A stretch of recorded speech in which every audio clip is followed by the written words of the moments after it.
ज्योत्सना जी और उनके पति जीवन की सारी जिम्मेदारियां पूरी कर चुके थे।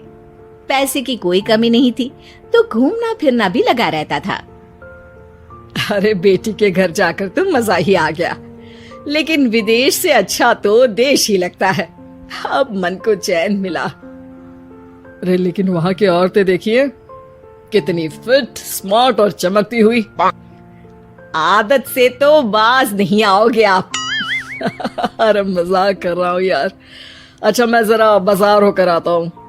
पति बाजार जाता है, जहाँ उसे एक अजीब सी दुकान दिखाई देती है। अरे ये क्या बात हुई? अंदर आओ 50 के, बाहर निकलो 40 के। हम आपकी 10 साल उम्र कम करते हैं। अरे ऐसा क्या करते हैं भला? जरा अंदर जाकर ही देख लेता हूँ। अंदर एक सुंदर सी लड़की खड़ी होती है। सुंदरी जी, ये क्या दुकान है?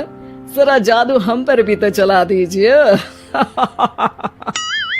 यस सर, आपको हमारी एग्जीक्यूटिव एक डेमो के लिए अंदर ले जाएगी। आप अंदर जाएंगी तो आप खुद ब खुद समझ जाएंगी। पति अंदर जाता है, जहाँ सेल्स गर्ल मिलकर पति को नकली बाल, नकली दांत, रंग बिरंगी कपड़े के साथ रंगीन चश्मा लगा देती है। देखिए, अब खुद को शीशे पे देखिए और बताइए सर। हाय दयो, ऐसे तो मैं किसी हीरो से कम नहीं लग रहा। दे दो, सारा सामान पैक कर दो। पति खुशी खुशी वहाँ से निकल जाता है। घर आकर वो सारा सामान छुपा देता है। फिर अगली शाम, सुनो मैं वॉक पर जा रहा हूँ। इस वक्त? अरे नाती पोतों को वीडियो कॉल करके बात तो कर लो। अब हाँ, आकर करता हूँ ना, पक्का पक्का। पति बाहर जाकर सारा मेकअप करता है और मार्केट में घूमता है, जहाँ उसे एक स्मार्ट सी महिला दिखती है। क्या आपको मुझसे कोई काम है? नहीं, आप तो बहुत हैंडसम है। थैंक्स। वैसे आप भी कम नहीं है। वैसे क्या उम्र होगी आपकी? लगता कितने का हूँ? 40 के तो पूरे लगते हैं। अब क्या था, 50 साल के पति को कोई 40 का बोल दी तो? वैसे तो कम का हूँ, लेकिन टेंशन के कारण थोड़ा उम्र में बड़ा देखने लगा हूँ। ओह सच्ची? आप 40 के पूरे नहीं हो? अरे छोड़िए ना, चलिए मैं आपको कॉफी पिलाता हूँ। यहाँ की कॉफी काफी शानदार होती है। दोनों में दोस्ती हो जाती है और फिर चल पड़ता है सिलसिला रोज रोज के घूमने फिरने और मजे करने का। अब सारा दिन पतिदेव फोन पर। अरे नाश्ता तो कर लीजिए, क्या सारा दिन फोन पर लगे रहते हैं? अरे यार जरूरी काम कर रहा हूँ मैं। रिटायर हो, पेंशन मिलती है, कोई काम नहीं है, फिर कौन सा जरूरी काम आन पड़ा आजकल? अरे एक प्रोजेक्ट के सोशल नेटवर्किंग का काम है, उसी पर काम कर रहा हूँ। ठीक है, चलो अब नाश्ता कर लो, देर हो रही है। पति अपना नकली सारा सामान बिस्तर के पास छुपा कर सोता, सुबह चुपके से पहनकर बाहर जाता और घर आने पर उतार देता।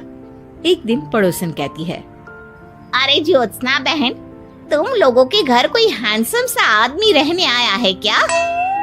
अरे कहाँ यार, मैं और ये दो ही तो लोग हैं घर में। हैंडसम सी शक्ल देखे तो मुझे भी जमाना हो गया है। अरे पता नहीं, वो जाता तो तुम्हारे ही घर में है, क्या पता कौन होगा। अरे तुम्हारी उम्र हो रही है ना, और भाई साहब को भी गए 5 साल हो गए, शायद इसीलिए अब सारे हैंडसम नजर आ रहे होंगे।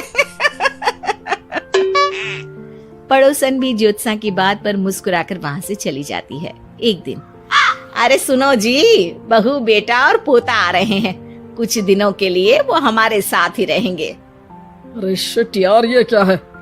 बेटे ने तो कर ली शादी, अब क्या करने आ रहा है यहाँ पर? अरे कैसे बात कर रहे हो जी, इस उम्र में तो माता पिता तरसते हैं कि बच्चे आकर साथ रहे, लेकिन आप है कि। अरे ठीक है ना, लेकिन अब देखो सभी व्यस्त है अपनी जिंदगी में, ये लोग आएंगे रहेंगे, कितनी डिस्टर्ब हो जाएगी लाइफ। कैसी बात कर रहे हो? अरे जैसे बहुत हैपनिंग है ना तुम्हारी लाइफ, तो जो बच्चों के आने से डिस्टर्ब हो जाएगी।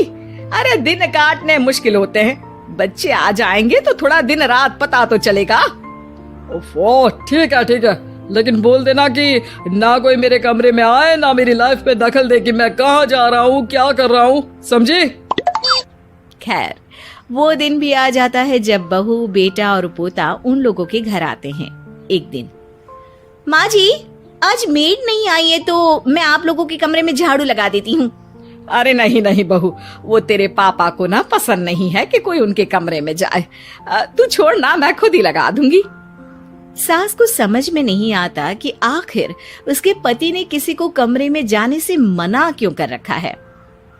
खैर, वो साफ सफाई करके बाहर निकल आती है, लेकिन कहते हैं ना, बच्चा तो अबोध होता है, उसे किसी बात का क्या पता।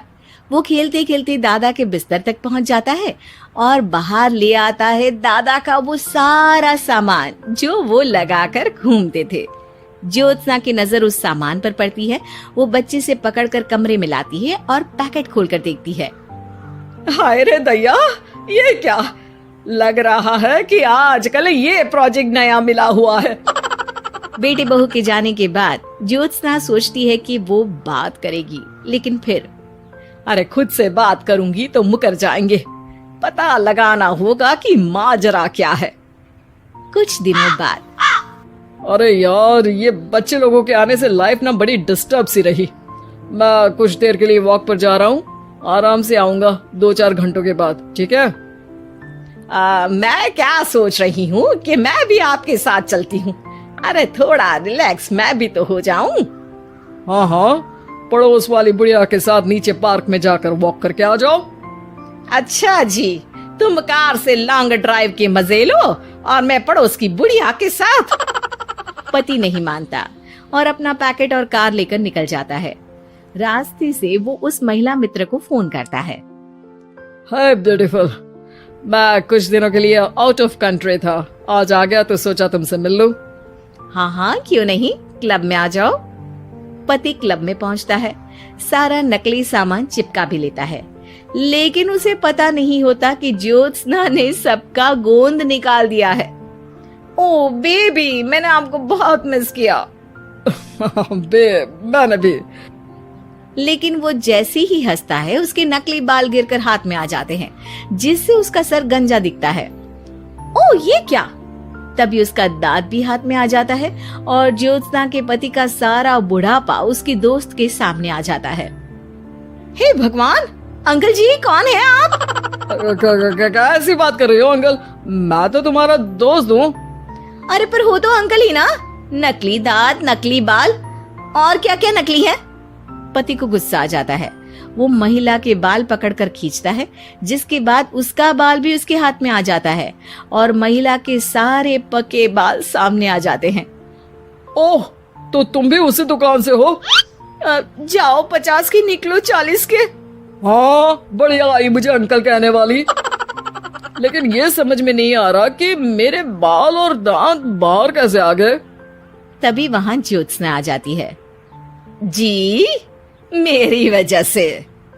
चलिए इन आंटी जी को नमस्ते कहिए, फिर घर चलते हैं और वहां मैं बनाऊंगी आपको 40 का।